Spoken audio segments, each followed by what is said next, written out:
bumi ini kan sebenarnya tambang batu bara terbesar ya Sam ya. Tambang sebesar ini, tapi kok kinerjanya rugi? Memang ada dua ya, KPC dan Armin. KPC mungkin 60 juta ton, Armin 20 juta ton. KPC yang the big boy-nya gitu loh. Nah pertanyaannya, bumi bisa nggak bagi dividen sekarang? Di income statement, kok kesannya omsetnya itu segini doang. Jadi harus ada satu proses namanya kuasi Jo. Jadi kalau misalnya ke depan lebih proper kan, harusnya sih menurut saya bumi harusnya sih profit sih Jo. Belum kelihatan karena royaltinya baru turun baru-baru ini Jo terus.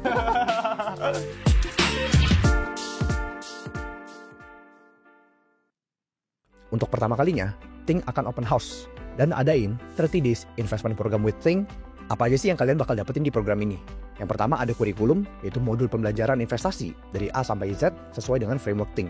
Berikutnya ada investment research, ya, studi kasus kita, monthly investment ideas di bulan Mei, ya, top ide saham yang bagi kita cukup menarik untuk dianalisa lebih lanjut, dan juga ada investment workshop. Workshop ini merupakan eksklusif private workshop ya, dimana mungkin kalau kalian spend 2-3 juta untuk ikut workshop-workshop di luar sana belum tentu cocok. Tapi di workshop ini kita nggak cuma lecture, bakal praktek langsung bersama dengan beberapa senior analis dari Think. Gak cuma itu, kalian bakal dapetin akses untuk join ke forum diskusi private kita, di mana di grup tersebut tentunya kita akan berdiskusi lebih lanjut mengenai investasi saham, ide-ide yang menarik, ataupun analisa-analisa studi kasus lainnya.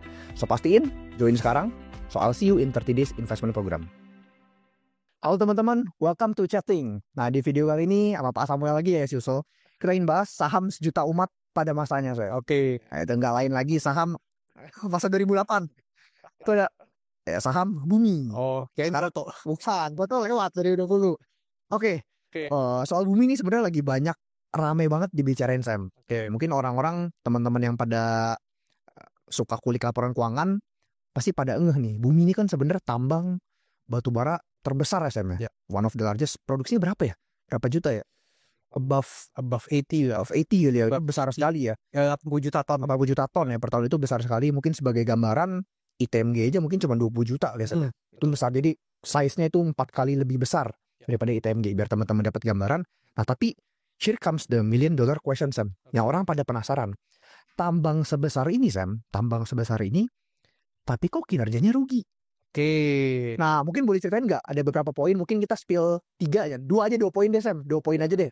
Kenapa bumi ini yang sebesar itu, tambangnya besar, ya kalorinya juga bagus sih Sam? Lumayan kan ya sebenarnya? Not sesuai market lah. Sesuai ya. Tapi mereka tuh gede cadangannya. Gede banget ya. Ya. Nah, kenapa tambang sebesar ini itu tapi masih rugi? Dan kenapa orang-orang belakangan ini kalau di market kan lagi banyak ngomongin ke depannya kayaknya bisa jadi bagus nih. Oke, kenapa rugi dulu deh Sam? Kasih 2 poin aja deh. Aduh, ini kalau sensitif diopernya ke saya. Bukan Jo yang bawain. Oke. Gini aja deh, intinya bumi udah pada tahu. Intinya Salim family udah masuk di sini. Tapi keluarga yang lama, setahu saya, apa yang saya dengar, yang saya pahamin tuh tetap masih ada stake di sana. Ya, kalau kita lihat sebenarnya mungkin ya ini ada beberapa hal yang dilakukan zaman dulu yang akan berbenar. Ya itu kan bisa jadi salah satu faktornya Jo. Itu supaya nanti ke depannya lebih proper manage-nya gitu. Nanti profitnya dari dividen aja gitu. Kepengen seperti itu yang saya pahami dari apa yang saya analisa gitu yo. Jadi kalau dibilang satu ya agak nggak enak ya sebut kenapa merugi. Tapi itu ya kan kita harusnya ke depannya gimana. Ya kalau ke depannya memang akan ada perubahan. Emang akan ada karena memang orang-orangnya juga udah ada beberapa yang di level yang dan biasanya udah ada perubahan-perubahan itu kan. Jadi kalau misalnya ke depan lebih proper kan harusnya sih menurut saya bumi harusnya sih profit sih Jo. Menurut saya ya dengan size sebesar itu, dengan infrastruktur yang selengkap di bumi Jo. Di salah satu tambangnya KPC. Mereka ada 2 ya. KPC dan Armin. KPC mungkin 60 juta ton, Armin 20 juta ton. KPC yang the big boy-nya gitu. Di sana itu dari tambang sampai ke kapal pelanggan itu bisa semua pakai conveyor. Efisien ya. Jadi semua udah nyambung segala macam. Jadi kalau orang lain di Kalimantan itu harus kirim 200-300 km pakai truk, mungkin pakai sungai, pakai tongkang, dan api laut. Iya. Kalau kereta api kan di Sumatera itu juga ratusan kilometer. Kalau di bumi itu tambangnya nggak terlalu jauh dari pelabuhan. Dan portnya port dalam. Jadi kapal-kapal customer yang gede-gede mau langsung ekspor itu juga bisa. Jadi efisien. Jadi mungkin kalau menurut saya ketika berbenah, kita lihat ke depan aja lebih aman. Itu harusnya sih bisa lebih baik gitu. Tapi masih nanya ya, kenapa rugi gitu ya? Ya, ya, poin yang cukup. Menurut saya boleh apa ya? Apa kita kasih tahu deh. Intinya salah satunya teman-teman lihat di ekuitas saja deh. Teman-teman PR ya, cek deh. PR ya, ide gini. Tadi kan saya sempat bilang bahwa akan ada 2 family lah ya yang di bumi. Based on apa yang kami pelajari, apa yang saya paham. Nah, rencananya itu lebih proper. Jadi kalaupun memang ada keuntungan, kali saya bilang pakai dividen. Ya, Gitu proper ya, proper dividen. Nah, pertanyaannya bumi bisa nggak bagi dividen sekarang? Oke, ini itu dulu. Oke, seharusnya Kalau untung bisa. kalau itu bisa. Tapi seharusnya kan kalau lagi rugi belum bisa. Kalau laba ditahan rugi belum bisa kan? Ya, saldo laba ditahan rugi. Nah, itu kata kunci. Itu kata kuncinya ya. Coba dilihat ya teman-teman. Berapa sih saldo laba ruginya?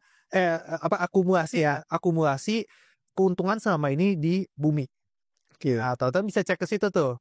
Ya, teman-teman jadi PR ya, bisa cek di situ dan sesuai peraturan kalau misalnya retain earnings yang negatif itu belum boleh ya bagi dividen. Iya, jadi harus ada satu proses namanya kuasi Jo. Kuasi Susah sebenarnya susah, tapi ini kuasi aja. kuasi aja.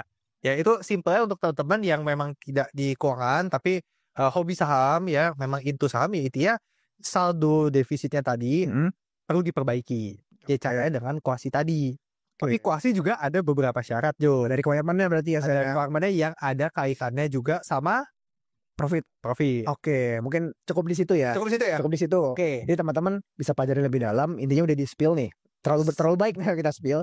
Ya kenapa kalau kuasi ini itu ada kaitannya dengan profit. Itu jadi PR buat teman-teman. Tapi intinya ya kalau misalnya ini semua udah dieksekusi dengan baik, yang dari yang sebelumnya laba ditahan negatif itu bisa jadi positif. Ya, satu lagi Jo, mungkin buat nambahin sedikit ya. Takutnya teman-teman udah paham yang gini, tapi kan mau analisa buminya sendiri. Nah, saya harus note nih. Tadi saya cerita ada KPC, ada Akutmin, tambangnya. Ada Dewa juga, kontraktor tapi ya. Gedenya kan tambang. Nah, KPC itu kalau saya tidak salah 51% dimiliki oleh bumi. Ya. Sisanya masih ada investor-investor luar. Betul. Jadi kalau teman-teman lihat di income statement, kok kesannya omsetnya itu segini doang. Kecil kesannya. Kecil. Karena waktu yang 51% ini, omsetnya itu tidak dikonsolidasi. Masa gampangnya nggak digabungin. Omsetnya nggak digabungin, jadi omset yang kelihatan itu untuk perusahaan-perusahaan yang hanya dikonsolidasi doang Jo. Gitu. Nah, si KPC ini intinya nanti keuntungannya dicatat di laba joint venture dan asosiasi. Oke, jadi kayak laba investasi gitu kesannya ya. Iya, ditulisnya gitu. Tapi sebenarnya laba investasi juga berkaitan dengan profit and loss si KPC-nya juga. Nah, itu jadi buat PR juga buat teman-teman kalau lihat kenapa omset bumi kan dengan produksi 70 juta ton itu kesannya kecil dibandingkan dengan omset-omset tambang lainnya, mungkin tambang adi, tambang games ya. Kesannya omset lebih besar karena memang nggak dikonsol. Betul. Nah, itu basically 2 poin. Ya kenapa kalau teman-teman lihat sekilas tambang sebesar itu, tapi kok main income statementnya sedikit kurang balance lah bisa dibilang. Itu karena ya faktor yang disebutin nama Pak Samuel tadi. Ya. Oke, mungkin dari sisi owner kita udah bahas dan PR juga buat teman-teman kalau mau dalamin kuasinya lebih lanjut, itu buat PR teman-teman bisa cek, belajar dari studi kasusnya BNBR sebenarnya. BNBR itu kan grupnya Bakri ya. Oke. Dia sempat juga melakukan kuasi. Ya detailnya kita nggak akan banyak bahas di sini. Teman-teman bisa cek sendiri prosesnya seperti apa dan setelah kuasi itu dampaknya seperti apa. Ya. Nah ini kan bisa jadi potensi indikasi ya ke depannya dia udah berhasil melakukan kuasi di BNBR, bisa aja dilakukan hal yang sama nih, bisa aja ya. We're not sure. Oke, tapi put that aside. Another topik yang menurut gue menarik Sam di soal bumi ini adalah dia kan punya IUPK ya. Tambang dia KPC itu IUPK banyak kan? Iya betul. Banyak IUPK. Izinnya ya. Iya, izinnya IUPK dan yang seperti yang kita tahu waktu itu kita sempat bahas tuh di chatting batubara waktu itu sama Kosum ya. Ya. IUPK ini sebenarnya diuntungkan Sam dengan royalti yang turun. Ya. Nah, kira-kira pandangan Sam terkait royalti yang turun ini itu kira-kira bisa berdampak bagus nggak sih buat bumi ke depan? Ya namanya biaya turun masih bagus ya.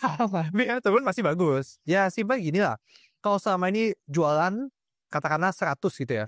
Misalnya untungnya hanya 5 gitu. Ya kalau biaya royalti turun mungkin untungnya bisa naik. Jadi misalnya 10 gitu lah. Ya bagus aja, jelas bagus. Biaya turun soalnya. Tapi yang satu perlu kita note buat teman-teman yang nonton adalah di laporan sebelumnya ini belum ke refleksi. Oke, belum kelihatan. Kenapa? Karena royaltinya baru turun baru-baru ini, Jo. Di kuartal 2 ini berarti. Ya, di Q1 mah masih pakai yang lama. Oke, wah, kita udah bocorin lumayan banyak sih. Ya, itu mulai buat diestimasi kira-kira produksi berapa, harga jual berapa. Kalau hemat royalti 1% atau 10% berapa ya? Kira-kira macam lain jadi seberapa? Ya, investor harus bisa ngitung dikit lah ya. Nah ini udah dibocorin, nah tapi intinya teman-teman nanti udah cukup sampai situ. Bocornya kebanyakan kalau nggak kebanyakan. Tapi intinya bocor halus. Kayak itu teman-teman boleh coba ngitung. Ya kalau teman-teman bingung gimana sih caranya kita bisa ngitung, ya ngitung kasar aja. Kita bukan pembuat laporan keuangan. We just have to get the rough idea, rough numbers. Kira-kira sebagai investor, kira-kira potensinya bisa labanya berapa di market cap sekarang, apakah menarik atau tidak. Sebenarnya ada satu lagi. Kenapa si Bumi belum dikasih untung? Kenapa tuh? Gue sebenarnya dikasih ya. Kenapa? Karena by logic harusnya tambang sebesar ini tadi efisien, kontraktor ada segala macam itu harusnya tuh pasti untung lah. Ya. Cuman ada CIC. Lo kalau lihat, ini gini cerita. Dulu kan nggak bisa bayar. Jadi ada dikasih lah sahamnya ke beberapa pemegang saham gitu, termasuk yang tadi pemegang saham di KPC, orang China lah gitu. Nah di Bumi sendiri juga ada namanya CIC, Jo. CIC. Nah CIC ini megang sahamnya lebih dari 10% sebenarnya. Itu juga menjadi penumpang. Sebenarnya itu juga salah satu. Kalau misalnya lu mau rapiin gitu loh. Masa ada orang lain? Masa ada orang ada penumpangnya. Itu sebenarnya salah satu yang menurut saya sih. Ya harus ini dulu lah. Nanti kalau misalnya contoh diperbaiki lah. Yang untung dong. Paling yang capek-capek kerja ini. Kita yang capek-capek kerjain gitu. I don't know apakah ini boleh di bagian atau enggak. Tapi I think ini satu yang ya kita sebagai investor kita harus tahu juga. Gitu. Jadi biar kita tahu oke, meskipun numbersnya belum ada sekarang. Tapi kita ada banyak alasan kenapa kita bisa lebih yakin bahwa kedepannya lebih baik dibanding yang sebelumnya. Itu. Tapi tentu in the end company has to prove juga, Jo.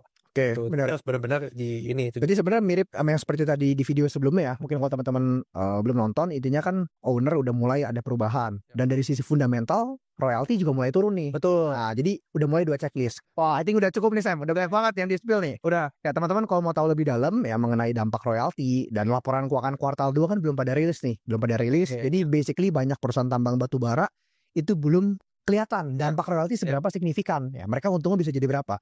Teman-teman bisa tune in aja. Kita akan adain YouTube live di akhir bulan ini, akhir bulan Mei. Detail brosur akan ditampilin di atas ini. Teman-teman bisa pause videonya. Itu acaranya gratis ya. Teman-teman pastiin kalau mau tahu bocoran halus nih, bocoran kira-kira hitungan versi Q2 perusahaan batubara seperti apa. Teman-teman bisa join ya, luangin waktunya. Dan event ini nggak akan kita record. Ya, jadi pastiin teman-teman join. So feel free and see you di YouTube live ya. Oke. Bye-bye YouTube. Bye-bye.